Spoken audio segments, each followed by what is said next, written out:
Betting apps online గేమ్స్తో కూడా ఎంతోమంది జీవితాలు చిన్నాభిన్నం అయిపోతున్నాయి. బెట్టింగ్ యాప్స్కు పడిపోయి లక్షల రూపాయలు కూడా అప్పులు చేసి మొత్తం ప్రాణాలే కోల్పోతున్నటువంటి పరిస్థితి కనిపిస్తుంది. ఇటీవల కూడా మనం చూస్తున్నాం బెట్టింగ్ యాప్స్ ప్రమోటర్ని శిక్షించాలి, వారిపై కేసులు నమోదు చేయాలని కూడా రాష్ట్రం వ్యాప్తంగా కూడా ఒక ఉద్యమంలో అయితే కొనసాగుతుంది. బిగ్ టీవీ కూడా అందుకు తోడుగా బెట్టింగ్ యాప్ బాధితులు ఆ ప్రాణాలు కోల్పోయినటువంటి కుటుంబాల వద్దకు కూడా వెళ్ళి తెలుసుకుంటుంది. ఇదే రీతిలో మనం చూస్తున్నాం చౌటుప్పల్లో గతంలో చూసినట్లయితే ఆన్లైన్ గేమ్ ఆడినటువంటి ఎవరైతే ఆ రాజేశ్వరి ఉందో ఆ భర్త లారీ డ్రైవర్గా పనిచేస్తారు. లారీ డ్రైవర్గా వెళ్ళి 15 రోజులకు ఒకసారి డ్యూటీకి వెళ్ళి వస్తుంటారు.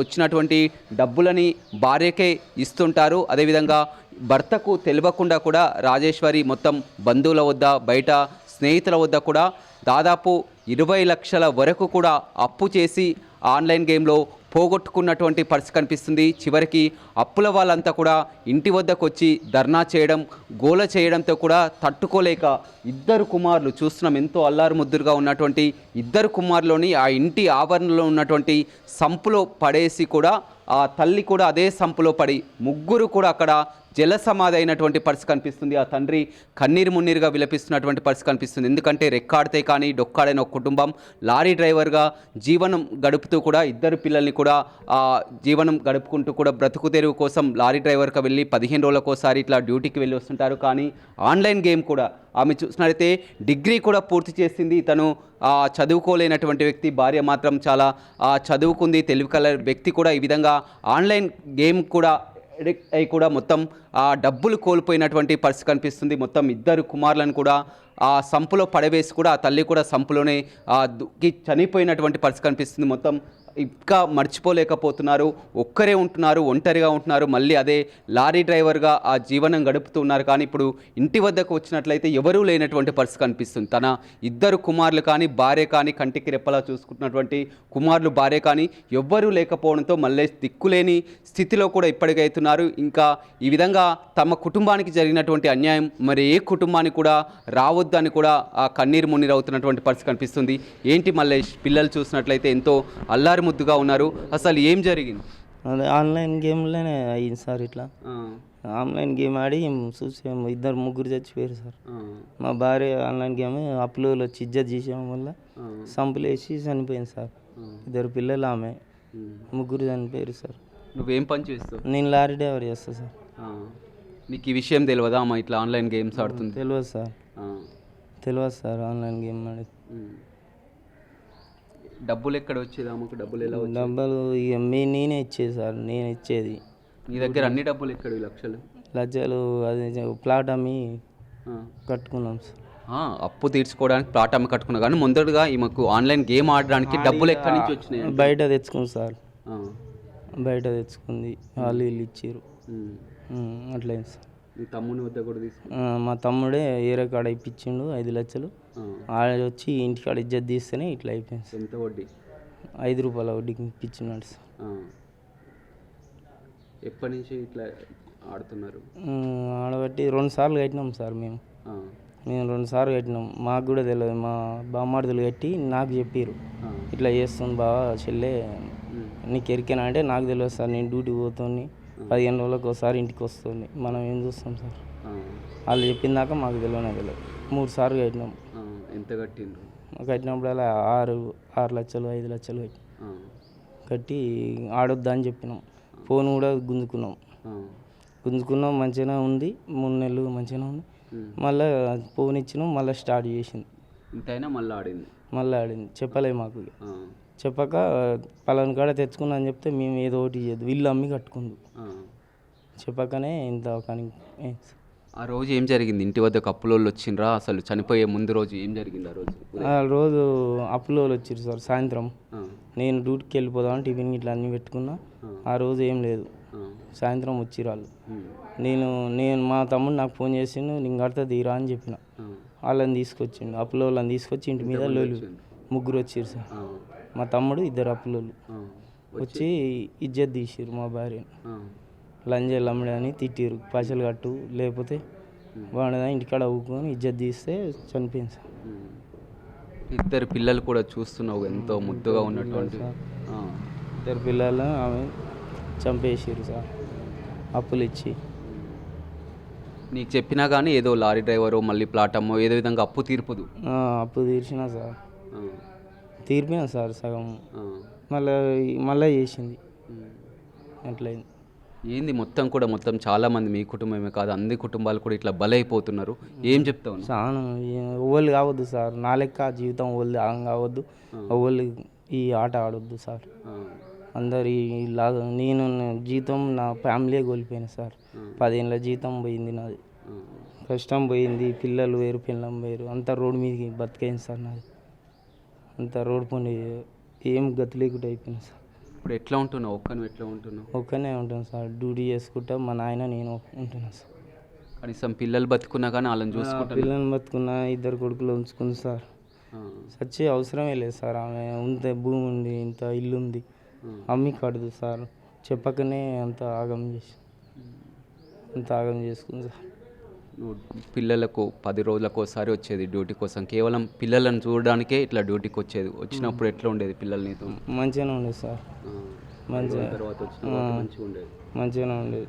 పిల్లలకి ఏదంటే అది కొనిచ్చేది, ఏదంటే అది డ్యూటీ నుంచి వచ్చేటప్పుడు అన్ని తెచ్చేది. అన్నీ తెచ్చేది. ఓ 10-15 రోజులు సామాను ఫ్రిడ్జ్లు వేసిపోయేది వీళ్ళకు, పండ్లు అవన్నీ, బిస్కెట్లు అవన్నీ. స్కూల్కి పంపిస్తున్నావు పిల్లల్ని? పంపించిన సార్. ఇద్దరు చోటా స్కూల్లో జాయిన్ చేసిన సార్, చౌటుపల్ల కొండూరు రోడ్కు. ఫీజులు ఇట్లా నువ్వే కట్టి? ఫీజులు పెట్టేది.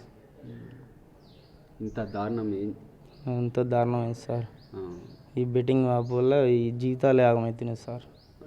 నీకు ఎప్పుడు కూడా ఇంట్లో డౌట్ రాలేదా ఈ విధంగా డబ్బులన్నీ ఏం చేస్తుంది, ఎక్కడ పోతుందని? రాలేదు సార్, డౌట్ రాలేదు నాకు. నాకు రాలే. అప్పులు ఇచ్చిన వాళ్ళన్నా నీకు ఫోన్ ఎప్పుడు చేయలేదు? ఎప్పుడు చేయలే. ఎవరెవరు కాడ తెచ్చింది అప్పులు? మా బయట తెచ్చింది, బయట వేరే వాళ్ళ కాడ. ఎంత వడ్డీకి? ఇక కొంత మా బామ్మర్దులు లాస్ అయితే వాళ్ళు 5 లక్షలు ఇచ్చారు. నాయి ఉండే చెల్లె కోసం అని వాళ్ళు 5 లక్షలు సస్తా అని బెదిరిస్తే ఇచ్చారు. మా చెల్లె 3 లక్షలు ఇచ్చింది నాకు ఎలుక రేకుండానే. ఇంకొక మహిళా సంఘంలో తెచ్చుకుంది 2 లక్షల రూపాయలు, మాకు తెలుక లేకుండానే. ఇవన్నీ ఏం చేసింది డబ్బులన్నీ? ఇలానే బెట్టింగ్ యాప్లనే సార్. ఇలానే చూస్తే పెట్టినప్పుడల్లా 50,000 1,00,000 రూపాయలు పెట్టి ఆడింది. ఆమెకి ఏం తెలుసు ఈ విధంగా ఇట్లా బెట్టింగ్ యాప్లో ఆడాలని? బెట్టింగ్ యాప్లో పెట్టేది బెట్టింగ్ యాప్ అంటే మా తమ్ముడు ఆడేది ఉన్నట్టు. మా తమ్ముడు నాకనే ఉండేది, మా తమ్ముడే నేర్పించినట్టు కొడుతుంది. ఎంతవరకు చదువుకుంది భార్య? మా భార్య 16 చదివింది సార్, 16 వరకు చదివింది. నువ్వు లారీ డ్రైవర్ చేస్తున్నావు, ఆమె 16 వరకు చదివింటున్నారు. మంచిగా ఆమె ఏమైనా ప్రైవేట్ ఉద్యోగం చేసుకున్నా కానీ నీ చేస్తున్నా కానీ ఇద్దరు పిల్లలు కూడా ఎంతో ముద్దుగా అదేది ఈ విధంగా బెట్టింగ్కి పాల్పడి కూడా ఈ విధంగా జరిగింది. అవును సార్, ఏదన్నా ఆమె పని నేను పని చేసుకుంటే అంతా ఇప్పుడు పానం తీసుకురు సార్. వీళ్ళు 3 పానాలు పోయినాయి, అంత ఆగమైపోయినా పిల్లలు. అవును సార్, గుర్తుకు వస్తారు, నిద్ర పట్టదు సార్. ఏడ్చిన రోజులు లేవు సార్. ఎంత పాపం అయిపోయింది నా జీవితం. కానీ కంప్లైంట్ చేసినావు ఎట్లా అయింది? చేసిన సార్, చౌటుపల్లి పిఎస్లో చేసిన. ఎవరైనా సాయం అందించి? ఇవ్వలేదు సార్, సాయం ఏం లేదు సార్. ఎవ్వరు ఏమి ఇవ్వలేదు, ఎవ్వరు చేయలేదు సార్, సాయం ఏం లేదు సార్. ఏం చెప్తావు? ఎందుకంటే ఇప్పుడు మనం ఇటీవల నువ్వు చూస్తున్నావు బెట్టింగ్ యాప్ ప్రమోటర్స్ ఎవరైతే ఉన్నారో వారందరినీ కూడా అరెస్ట్ చేయాలని పెద్ద ఎత్తున డిమాండ్ వస్తుంది కదా, నువ్వేం చెప్తావు? అరెస్ట్ చేయాలి సార్, లంజావుడికి పట్టుకొచ్చి అరెస్ట్ చేయండి సార్. బెట్టింగ్ యాప్ లేకుండానే చేయాలి సార్. ఈ కుటుంబాలే నాశనం, నా జీవితం లెక్క జీవితం ఆగం కావద్దు సార్. ఇట్లా నా కుటుంబం ఆగమైంది సార్, నా కుటుంబం ఆగమయ్యి రోడ్డు పాలైనా. నేను కష్టం చేసి లారీ వేసి సంపాదించుకుంటున్నాను, నిద్ర లేక తిండి లేక తోలి సంపాదిస్తాను సార్. డ్యూటీ చేస్తే టిప్పుకు 10,000 ఇచ్చేది సార్. రాజమండ్రి వేస్తే టిప్పు 5-6 రోజులు పెట్టేది సార్. పిల్లలు మంచిగా ఉండాలని 2 డ్యూటీలు చేసేది. నెలకు 50,000 చేసుకునేది సార్ డ్యూటీ. అంత పిల్లల కోసం, భార్య కోసం అని నా వాళ్ళు కష్టపడి చేస్తే ఇట్లా అయిపోయింది సార్ జీవితం. రోడ్డు మీద అయిపోయింది సార్ బతుకు. ఎన్నో కుటుంబాలు కూడా ఇట్లా అవుతున్నాయి బెట్టింగ్. నా కుటుంబాలే నాశనం అవుతున్నాయి సార్. జీవితాలు వాళ్ళని ఏం చేయలేకపోతున్నారు, ఏం చేయలేకపోతుంది గవర్నమెంట్, ఏం చేయలేకపోతుంది సార్. వారిని పట్టుకొని అరెస్ట్ చేయాలంటావు. పట్టుకొని అరెస్ట్ చేయాలి సార్, అది బ్యాన్ చేయాలి సార్. ఆన్లైన్ గేమ్ లేకుంటేనే వేయాలి. కొన్ని కుటుంబాలే ఆగమవుతున్నాయి సార్, నా లెక్క ఇంకొన్ని జీతం ఆగం కావద్దు సార్. నీకు ఒక్కరు కాదు, ఇద్దరు కాదు, ముగ్గురు, ఇద్దరు కొడుకులు. ఇద్దరు కొడుకులు, నా భార్య, ముగ్గురు వేరు సార్. ముగ్గురు ఆగమైపోయింది, మా జీతమే ఆగమైంది. డబ్బులు పోయినాయి, జీతం పోయింది, మా వాళ్ళు పైసా పోయింది, ఏం లేదు సార్. జీతాలు పోయినాయి, ఆగమైపోయింది. రోడ్డు మీద అయింది సార్ మా బతుకు ఈ యాప్ వల్ల, ఆన్లైన్ గేమ్ వల్ల. దాన్ని బ్లాన్ చేసేయాలి, లేకుంటేనే చేయాలి సార్ గవర్నమెంట్కు చెప్పి. ఇట్లా మొత్తం మహిళా సంఘాల దగ్గర తెచ్చింది, బయట వెళ్ళే కాడ వడ్డీలకు తీసుకొని వచ్చి వడ్డీలకు తెచ్చుకొని వచ్చి ఇట్లా ఆట ఆడి అట్లా పానం మీద చేసుకుంది. ఎన్ని లక్షల వరకు పోగొట్టుకుంది? పోయినాయి సార్, 20 దాకా దింకుంది. 20 లక్షల దాకా పోయినాయి. ఏదో ప్రాణాలు తీసుకోకుండా చెప్పినా కానీ ఇట్లనే నువ్వు డ్యూటీ చేసే ప్లాట్ అమ్మో కూడా తీర్పుదు. తీర్పు సార్, ఆల్రౌండ్ తీర్పినాం సార్. ఒకటి సగం తీర్పినాం, మళ్ళీ ఇట్లా చేసింది. ఒకసారి ఇది అయినాక కూడా మళ్ళీ ఆట మళ్ళీ ఇట్లనే ఆడుతుంది. ఇట్లనే ఆడింది, మాకు చెయ్యను అది దాని కాలు మొక్కింది. మళ్ళా మూడోసారి ఇట్లా చేసుకుంది సార్. ఆమె దగ్గర నుంచి మీరు ఫోన్ తీసుకోలేకపోయారా? ఫోన్ తీసుకున్నాం సార్, ఫోన్ తీసుకున్నాం, మళ్ళీ పెట్టుకున్నాం, మళ్ళీ ఇచ్చినాం. నేను ఆడని చేయను అన్నది. వాళ్ళ అన్నదమ్ములు కూడా తిట్టిరు, నీకు అవసరమా అని కూడా అన్నారు. వాళ్ళు కూడా సాయం చేసిరు, కట్టిరు డబ్బులు కూడా. నువ్వేమో డ్యూటీకి పోయేది, ఆమెమో ఇంటికాడనే ఉండేది సార్. ఇంటికానే ఉండేది, ఇంట్లోనే ఉండేది, ఏం పని గిట్ట ఏం పోయేది. నీకు ఆ రోజు ఎవరు చెప్పారు ఇట్లా భార్య పిల్లలు చనిపోయినరని? నీకు ఎవరు ఫోన్ చేసింది? వేరే వాళ్ళు పక్కింట ఆయన ఫోన్ చేసింది సార్, మల్లేష్ అంటే ఆయన ఇంటికాడ లొల్లి అవుతుంది అన్న వరకు నేను వచ్చిన సార్. ఎందుకు లొల్లి? దేనికి? ఈ అప్పులోళ్ళు వచ్చి ఇంటికాడ లొల్లి పెట్టడం వల్ల మా తమ్ముడు అప్పు ఇప్పించి వాళ్ళని ఇంటికాడ తీసుకొచ్చి, అందుకోసమే ఆమె చనిపోయింది. అందుకోసం ఆమె అడవులు ఎదిగితే చనిపోయింది. మాకు కూడా చెప్పుకోలేని పరిస్థితిలో ఆమె ఇజ్జత్ పోయి ఇట్లా ఇంటి మీదకి వచ్చి అప్పులోళ్ళు ఇజ్జత్ తీయడం వల్ల ఇట్లా చనిపోయింది సార్. నువ్వు వచ్చిన దాకా అట్లనే సంపులో పడి అక్కడే సంపులనే ఉంది సార్. నేనే తీసిన వచ్చి, మేమే తీసినాం. మేము లొల్లి పెడితే పక్కింటి వాళ్ళు అందరూ ఊరికొచ్చి తీసి అప్పుడు గవర్నమెంట్ హాస్పిటల్కు పోయేవారికే ఎవ్వరు లేరు సార్, పానాలతోటి ఎవ్వరు లేరు. నువ్వేమైనా చదువుకున్నావా? నేనేం చదవలేదు సార్. మీ భార్య? ఆమె చదివింది సార్, ఆమె 16 చదివింది, 15-16 చదివింది. ఎట్లుండేది? మంచిగా కలిసి ఉండేది? మంచిగా కలిసి ఉండేది సార్, మంచిగానే కలిసి ఉండేది.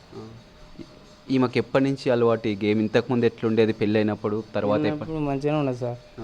ఇప్పుడు ఈ మధ్యనే ఇక ఫస్ట్ ఏం లేకుండా సారు